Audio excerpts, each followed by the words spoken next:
Today we're going to learn how to do the Cluny. The Cluny is intimidating, okay, to most tatters. However, once you see how it's done, you'll find out, as with many of the advanced techniques, that they're fairly easy to do. Okay, it's just going to take some practice. Today we're using a shuttle with one color thread and a ball of thread that is a different color. We're also going to use the loom to do this on, okay? And my advice is, if you have any kind of hand problems, arthritis, whatever, get a loom. There's a link down below to Georgia's online store, and her husband makes looms like this. So see if she's got any on the site, and if she doesn't, write her. Maybe she can get one for you. So check it out. But they're very well made. They're made out of wood. See, that is wood, okay? And underneath, you can see they're screwed in. Anytime you can get anything made out of wood, you're doing good today, because most things are made out of pressed wood, and pressed wood just falls apart. This is wood and wooden dowels, okay? So let me show you the loom I used to use before I got this one from Georgia. This is one that I used to use. It's a 3-warp loom that I made out of a cardboard box and duct tape.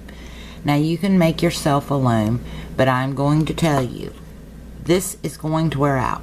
This is, if you make a lot of Clunies, you're going to wear it out. It's going to break. You're going to be constantly making a loom. Get you a wooden loom. It'll last forever. Alright? So let's get on with it. Today I'm going to show you how to wrap your hand to make a Cluny. However, I'm not going to be doing the Clunies on my hand. I am one of those arthritis sufferers, and holding my hand and keeping those threads tight for the Cluny really hurts it, and it really aggravates it. So I can show you how to wrap your hand for a 3-warp loom, but to do one on my hand, forget it. It's not happening in class. Alright, but I am going to show you how to make one on the loom, and you'll see it's so much easier. Alright, first and foremost, I have a knot down here. This knot represents a ring or a chain. If you're going to take a Cluny off a ring, the knot would represent the ring. If you're going to take a Cluny off of a chain, the knot would represent the chain. Alright? Needle tatters. Yes, you can do Clunies. Okay, this is a technique that both shuttle and needle tatters can do. Georgia also has on her site the Clever Cluny loom that you can make yourself to practice with. So, needless to say, there'll be links down below for those. Alright? But this is how you're going to wrap your hand to do a Cluny. Okay? Now, first and foremost, our ball thread is the red thread. We want to set it behind the loom and get it out of our way. Alright? Now, we take the red thread, lay our shuttle down, wrap it around the middle finger and the ring finger. Come up to the pinch. Put the thread in the pinch. The next step is, get that shuttle out of your way. Bring that ball thread up around, or down around your pinky finger, and come up into the pinch. See what I've got here?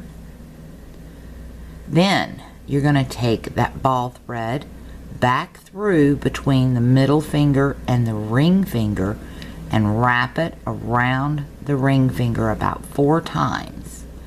Okay? Once you do that, then you're going to wrap it around your pinky finger about 4 times. That'll give you stability to hold it and keep the tension on your loom. This is your loom right here. Okay? Now, you can choose to take the loop off your finger. Okay? But you take a chance of losing it up in your work. So keep that loop on your finger. But that is the hand loom for a Cluny. Now we're going to do the Cluny on this box loom, and that's what this is called. Okay? Now, here we go. We've got our knot that represents a ring or a chain. We take our ball thread, we wrap it up here on the second notch, come over to the 4th notch and down. We're going to put that thread right there with that knot.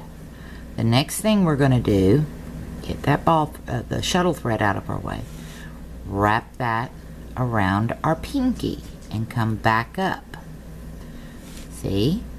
The next thing is take it up here and wrap it around these two things up here, and then drop it to the back.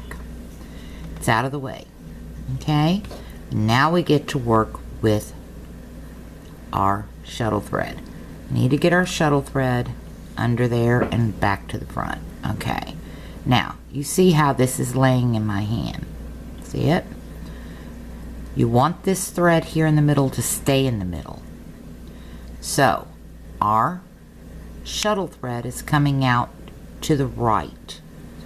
We need to put the first half stitch of the double stitch on this right here, this one thread. In order to do that, let me take some of the slack out of that shuttle, get it back down here. You want to put the first half of that double stitch on there. Now, in order to get that to flip, you got to release your tension. Allow it to flip. Once it flips, you're going to slowly work it down to your knot. Get it down there. That will lock this Cluny in place. Use your fingers if you have to get it down there. But you want it down there next to the knot. Then, your shuttle, you come all the way over to the right side. You're going to go under this thread and up.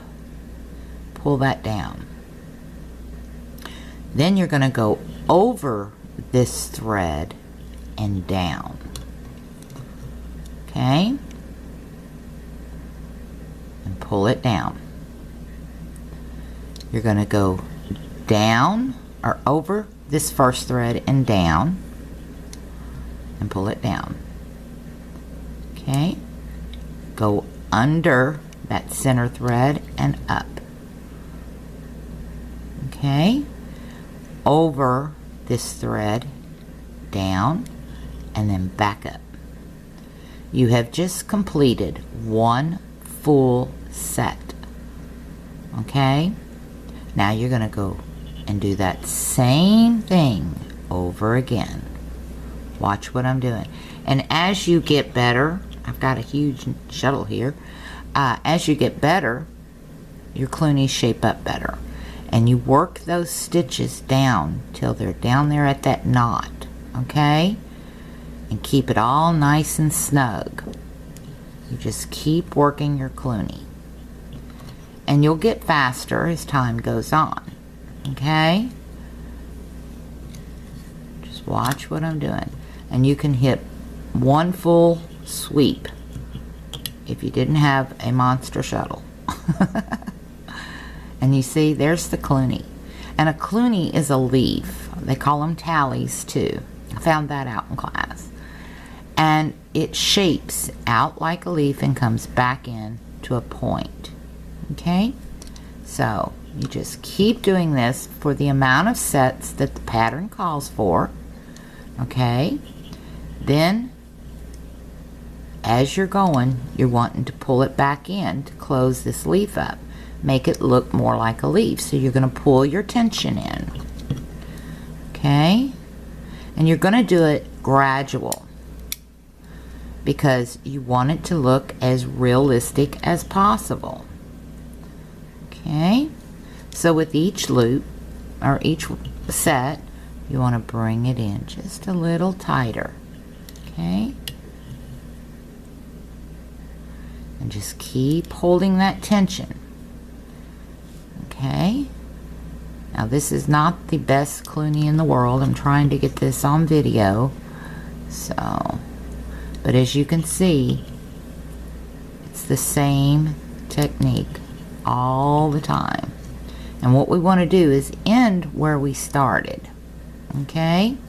And this is going to be our last set. Now, here we go. There's our Cluny. It's not exactly perfectly shaped, but there's our Cluny. You see how it steps back in. You have to keep pulling, okay? And what I do is I take and draw out what I want, stick it down here, or hold it underneath the loom and follow the pattern that way. So now we're going to take our Cluny off. We remove from the center first. Lay it to the side. We remove off the loom. Everything's off the loom. This little loop we've had down here that we've ignored, we're going to pull it off that pinky. And we're going to find the thread that starts closing that loop that we had on the loom.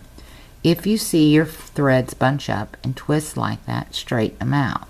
Keep that Cluny in the pinch because you haven't locked it in yet. Keep working with it. Okay, keep working with it.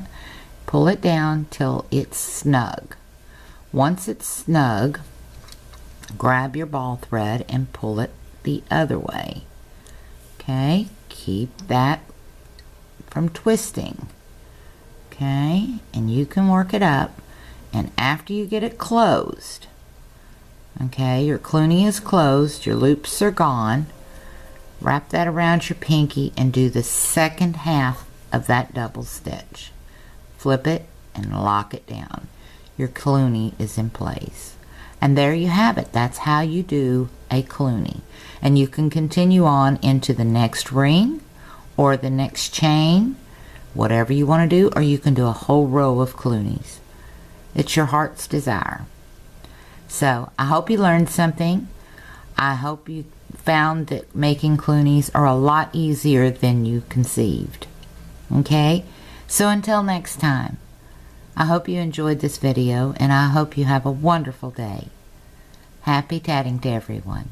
Thank you.